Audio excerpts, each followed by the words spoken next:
Hello guys, स्वागत छ तपाईहरुलाई मेरो युट्युब च्यानलमा।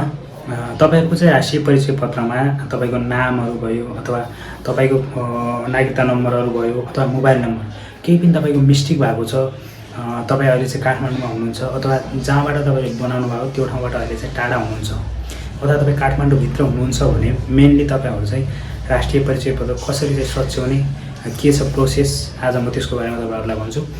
भिडियो चाहिँ अन्तिमसम्म हेर्नु होला, बाँकी लाग्नु भिडियोतर्फ है त। अब त्यसको लागि हामीले सबैभन्दा पहिला चाहिँ यो चाहिँ हाम्रो सिंहदरबार हो।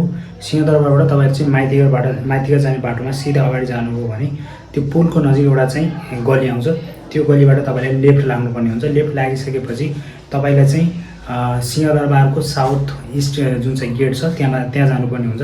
तपाईले चाहिँ दक्षिण गेट भनेर सोधेर जानुभयो भने पनि तपाईहरुलाई जोगसुकैले पनि भनिदिन्छ कहाँ छ भनेर।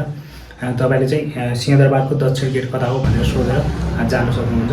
त्यहाँ गइसकेपछि तपाईहरु यहाँ हेर्न सक्नुहुन्छ भिडियोमा जस्तै तपाईहरुले चाहिँ त्यहाँ तपाईले सबैभन्दा पहिले चाहिँ तपाईले गेट पास लाउनु पर्ने हुन्छ। त्यहाँ चाहिँ काउन्टरहरु हुन्छ, 1 2 3 गरेर यसरी काउन्टरहरु हुन्छ, सबै मान्छेहरु त्यहाँ हुन्छ हैन। अनि त्यहाँ चाहिँ तपाईले चाहिँ गेट पास लिइसकेपछि तपाईले चाहिँ जुन चाहिँ सिंहदरबारको साउथ जुन चाहिँ गेट छ त्यसबाट चाहिँ तपाईले भित्र जानुपर्ने हुन्छ।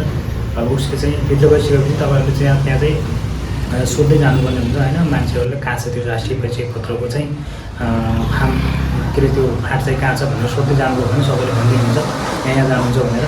अब अगाडिबाट जुन चाहिँ सिंहदरबार देखिन्छ नि यो हैन, अगाडिबाट हेर्दाखेरि त्यसको ठ्याक्कै चाहिँ लेफ्ट साइडमा चाहिँ त्यो अफिस छ के। पछाडि तपाईहरु चाहिँ सिंहदरबारको चाहिँ जुन चाहिँ साउथ गेटबाट आउनुपर्ने चाहिँ त्यहाँबाट हुन्छ, तर चाहिँ त्यो अफिस चाहिँ लगभग त्यो सिंहदरबारको मेन गेटको साइडमा छ।